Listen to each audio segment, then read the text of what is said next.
بہت دنوں کے بعد ایک ایسی تحریر پڑھنے کو ملی جسے پڑھ کر میں دم بخود رہ گیا، اور جیسے اس نے مجھے مجبور کیا ہو کہ میں اسے اپنے الفاظ میں بیان کروں۔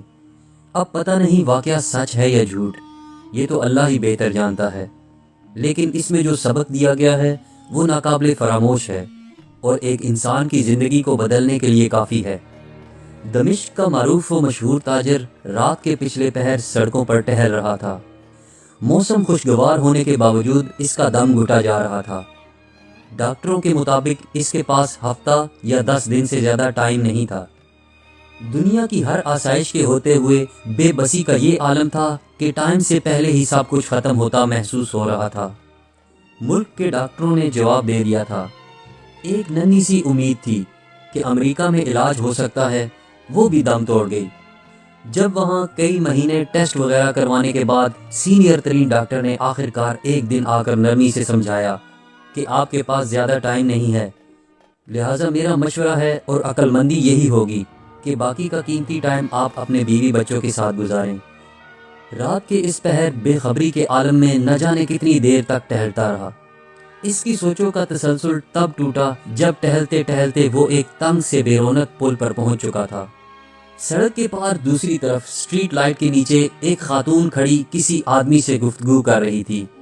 30 سال کے لگ بھگ خاتون کا انداز محنت سماجت والا تھا، جبکہ بندہ کوئی اوباش قسم کا تھا جو کہ اس کی بات نہیں مان رہا تھا۔ اس کے چلنے کی رفتار خود بخود آہستہ ہو گئی۔ کانوں میں جب آواز پہنچنا شروع ہوئی تو خاتون کہہ رہی تھی، خدا کے لیے مجھے کچھ پیسوں کی ضرورت ہے، میرے بچے بھوکے ہیں، میری مدد کریں۔ جبکہ وہ بندہ اس کی بات کو کوئی توجہ نہیں دے رہا تھا اور کندھے اچکاتا ہوا چل پڑا، اور خاتون حیرت کی تصویر بنی کھڑی رہی۔ وہ تھوڑا آگے جا کر مڑا اور خاتون کی طرف چل دیا۔ اسے نزدیک آتا دیکھ کر خاتون چوکنی ہو گئی، امید بھری نظروں سے اسے قریب آتے دیکھنے لگی۔ نزدیک پہنچنے سے پہلے خاتون آگے بڑھی۔ اس کا انداز ایسا تھا کہ جیسے اپنے آپ سے زبردستی کر رہی ہو۔ اس نے قریب پہنچ کر سلام کیا۔ خاتون نے مصنوعی مسکراہٹ کے ساتھ جواب دیا اور ٹٹولتی نظروں سے دیکھا، اور تھوڑا قریب ہوتے ہوئے معنی خیز انداز بنا کر دیکھنے لگی۔ وہ پیچھے ہٹا اور نرمی سے کہا، دراصل میں نے ابھی گزرتے ہوئے تمہاری اس آدمی کے ساتھ تھوڑی سی گفتگو سنی ہے، مجھے بتاؤ میری بہن، تمہارا کیا مسئلہ ہے؟ اس طرح پوچھنا تھا کہ خاتون جو کہ مضبوط دکھائی دینے کی کوشش کر رہی تھی یکدم روحانسی ہو گئی۔ بولی، بھائی قسم ہے اس ذات کی جو ہماری گفتگو سن رہا ہے، میں اس ٹائپ کی عورت نہیں ہوں جو اس وقت گھر سے نکل کر سڑک پہ کسی کا انتظار کرے، مگر میں بہت مجبوری کے عالم میں اس وقت اس جگہ پہ ہوں۔ اسے لگا کسی نے اس کا دل مٹھی میں لے لیا ہو۔ اس نے مزید نرمی سے کہا، دلوں کا حال تو اللہ ہی بہتر جانتا ہے، بہن مجھے بتاؤ کیا بات ہے؟ بولی، میں ایک بیوہ عورت ہوں، میرے چھوٹے چھوٹے بچے ہیں، شوہر کو فوت ہوئے سال ہونے کو ہے۔ شروع میں تو پڑوسی رشتہ دار کچھ مدد وغیرہ کر دیتے تھے، پھر آہستہ آہستہ سب نے ہاتھ کھینچ لیا۔ گھر میں راشن نام کی کوئی چیز نہیں ہے، کرایہ دار کا صبر بھی ختم ہو گیا ہے۔ اس نے کل شام تک کی آخری مہلت دی ہے، اگر کرایہ نہ دیا تو سامان سمیت گھر سے نکال دے گا۔ میرے پاس اب اور کوئی چارہ نہیں ہے سوائے اس کے کہ میں کسی کے آگے ہاتھ پھیلاؤں۔ یہ کہتے ہوئے اس کی آواز بیٹھ گئی۔ اس نے بھی جلدی سے دوسری طرف مڑ کر بہانے سے اپنے آنسو صاف کیے، پھر مڑ کر جلدی سے بولا، بس بس ٹھیک ہے بہن، کوئی بات نہیں۔ اور جب اپنی جیبوں میں ہاتھ ڈالے تو پتہ چلا کہ جیبوں میں جو رقم ہے وہ نہ ہونے کے برابر ہے، کیونکہ جس عالم میں وہ نکلا تھا اسے تو ہوش ہی نہیں تھا۔ اس نے خاتون سے کہا، بہن فی الحال یہ پاس رکھو اور مجھے اپنا ایڈریس بتاؤ، اپنے گھر جاؤ، انشاءاللہ سب ٹھیک ہو جائے گا۔ خاتون بے یقینی کے انداز میں اس کی طرف دیکھ رہی تھی، جیسے سوچ رہی ہو کہ اس پہ بھروسہ کرے یا نہ کرے۔ اس نے پھر سے یقین دہانی کرائی کہ بہن تم جاؤ اور اپنے گھر کا بس پتہ بتا دو۔ اس نے آخرکار گھر کا پتہ بتا دیا اور پھر ایک طرف کو چل پڑی۔ تھوڑی دیر تک خاتون کو جاتا دیکھنے کے بعد وہ مڑا اور واپسی کی طرف تیزی سے قدم اٹھانے لگا۔ گھر پہنچ کر اس نے کافی مقدار میں نقدی لی اور ڈرائیور کو بڑی گاڑی نکالنے کا کہا، اور پھر خود گاڑی چلاتے ہوئے شہر کے 24 گھنٹے کھلے رہنے والے سٹور سے راشن لیا اور اسے گاڑی میں رکھا اور خاتون کے بتائے ہوئے پتے پر پہنچ گیا۔ سارا راشن اس کے گھر اتارا اور باقی کی رقم خاتون کو دی اور کہا، صبح کرایہ دار سے وہ خود بات کر لے گا اور کرائے کا معاملہ نمٹا دے گا، اور انشاءاللہ ہر مہینے مخصوص رقم آپ تک پہنچا دی جائے گی۔ یہ کہہ کر جلدی سے بنا کچھ کہے سنے واپس مڑ گیا۔ خاتون بت بنی بے یقینی کے عالم میں کھڑی آنسوؤں بھری نگاہوں سے دیکھتی رہی اور وہ گاڑی سمیت نظروں سے اوجھل ہو گیا۔ اس کی کیفیت اب کافی بلکہ بہت مختلف تھی۔ اس کے انگ انگ سے خوشی پھوٹ رہی تھی۔ کچھ گھنٹوں پہلے جو اس کی حالت تھی وہ اب یکسر بدل گئی تھی۔ اب اسے ہفتہ 10 دن گزارنے کی جو فکر تھی وہ کم ہو گئی تھی۔ ہفتہ 10 دن کا خیال آتے ہی اس نے کاغذ قلم لے کر خاتون کا پتہ لکھ کر وصیت لکھی کہ ہر ماہ باقاعدگی سے 4 لوگوں کی معقول سے بڑھ کر خرچے کی رقم اس ایڈریس پہ بھجوائی جائے، اور کاغذ کو لفافے میں بند کر کے تجوری میں رکھ دیا۔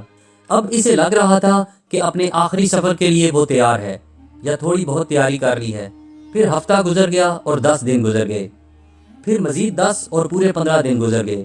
گھر والوں کے کہنے کے باوجود وہ ہسپتال نہیں گیا، اور پھر پورا 1 مہینہ گزر گیا اور اگلے مہینے کی رقم بھی اس نے فوراً بھجوا دی۔ پھر ایسے ایک مہینہ کرتے پورا سال گزر گیا اور وہ معمول کے مطابق رقم بھجواتا رہا۔ پھر 5 سال، پھر 10 سال گزر گئے، اور پھر پورے 20 سال گزر جانے کے بعد ایک رات وہ معمول کے مطابق تہجد کے لیے اٹھا، وضو کر کے تہجد شروع کی، اور سجدے میں دعا کرتے کرتے اس کی سانسیں ختم ہو گئی اور وہ اس جہاں فانی سے سجدے کی حالت میں رخصت ہو گیا۔ یہ واقعہ یہاں ختم نہیں ہوتا، اصل خلاصہ تو اب آنا ہے۔ گھر والے جب صبح اٹھے تو اس کو سجدے کی حالت میں مردہ پایا۔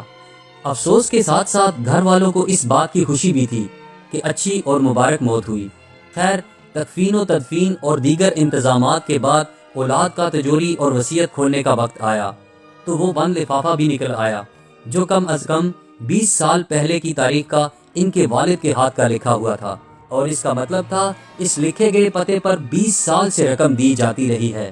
لفافہ پڑھنے کے بعد ان کو پتا چلا کہ والد صاحب کو فوت ہوئے 7 دن ہو گئے ہیں، جو کہ تکفین و تدفین اور رشتہ داروں کو ملنے ملانے میں نکل گئے، اور وصیت کے مطابق رقم کی ادائیگی 7 دن لیٹ ہو گئی ہے۔ رقم لے کر وہ لوگ اس پتے پر پہنچے تو دروازہ کھٹکھٹانے پر خاتون گھر سے باہر آئیں، جو کہ اب 50 سے اوپر کی ہو چکی تھی۔